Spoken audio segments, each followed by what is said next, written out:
Hi everyone. Hi, everyone, and welcome back to our madness. But really, welcome back to our channel. Today, we are diving into a brand new puzzle. It's the Golden Hour 1,000 piece puzzle by Gibsons, with artwork by Steve Crisp. While we piece this one together, we'll talk about the Gibson as the company, maybe some fun facts, and once the last piece is in place, we'll let you know what we really think about this whole puzzle experience. Sit down, relax, enjoy, and see you right back. Gibson's has a pretty fascinating history. The company was founded back in 1990 in London by Harry Percy Gibson, who actually started out with just a small loan of £500. In the very beginning, they were all about playing cards, postcards, and licensed card games. During the interwar years, they created their own board games, including a few military themed titles that became quite popular. Then, in 1940, their London offices were destroyed in the Blitz, but amazingly, a safe with all their important ledgers survived, which meant they could get back on their feet quickly. After the war, the company shifted focus and began selling seasonal products like kites, beach toys, and croquet sets. Things really picked up again in the 1970s when Michael Gibson, the founder's grandson, took over. He relaunched classic games like Risk Diplomacy, and the company rebranded as Gibson's Games. Puzzles became part of the lineup in the late 1980s, with artwork that really leaned into nostalgic British themes. Their signature blue box puzzles, which you might recognize, came out in 2002 and have become something of an icon in the puzzling world. Today, Gibson's is still family run. It's now in its fourth generation with Kate Gibson, the founder's great granddaughter, as managing director.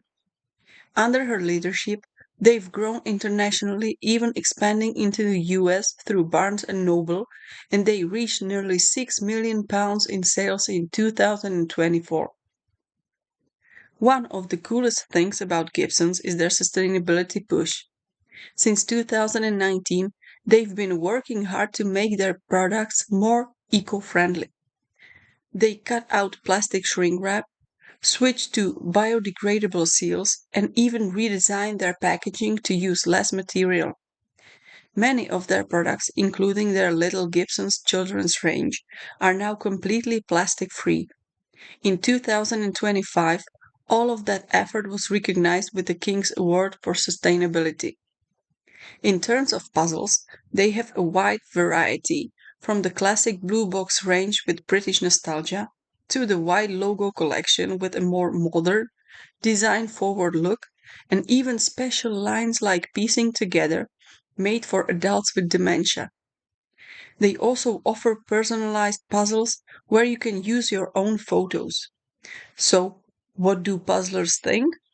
Well, the community really appreciates the thick, sturdy pieces and bright, vivid colors. Many people call them excellent quality with almost no false fits. Of course, like any brand, not every batch is perfect. A few puzzlers have reported issues like flimsy pieces or even missing ones. But Gibson's is known for having a good customer service team that helps make things right. Overall, Gibson's has built a strong reputation for beautiful artwork, high quality pieces, and a company story that stretches back over a century, which is pretty impressive for a family business that started with a few packs of playing cards.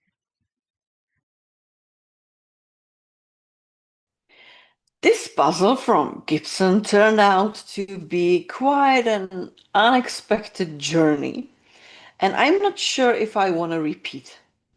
At first glance, everything seemed pretty straightforward. The image was nice, the quality of the puzzle pieces felt solid, and I was looking forward to a relaxing puzzling session. But as it turns out, this particular puzzle had a few surprises for me. While the overall assembly process went relatively well, there were several false fits, along the way. Some pieces looked like they should fit perfectly, but didn't. It's always a bit frustrating when you think you've found the right match and right piece, only to realize later that something's not quite lining up. These mismatches weren't constant, but they popped up just enough to slow things down here and there and to leave this not quite good aftertaste. One thing I noticed was the lack of piece variety. Most of the pieces were standard cut, not much of the different types of cuts. No, not much of the 3 ins, one out, or 4 outs, 4 ins, that type of stuff. They were there, but not that much.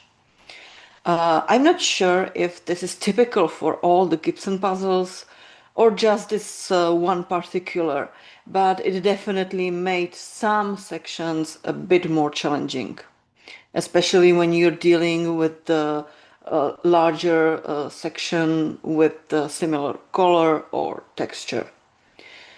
Or do you have a similar experience with Gibson's puzzle? Leave us a comment down below. Now, let's talk about the tree section. Oh boy, that part felt endless, even if it took, I don't know, 20 minutes or so. It took significantly more time than I expected or anticipated, mostly because of the similar pieces and with the repetitive piece shapes and false fits, it wasn't easy and enjoyable, quite frankly. Still satisfying in the end, but definitely a test of patience. And as if the puzzle itself wasn't enough of a challenge and struggle, the recording process added a few extra layers of chaos. The camera stopped recording at some point, which I didn't catch right away. As a result, I had to partially disassemble the puzzle and start again from a certain point just to get the footage. And even after that, there were a few hiccups while working with the video in the post production. At the end, at one point, it felt like this puzzle was cursed. But hey, everyone has its story with the puzzle.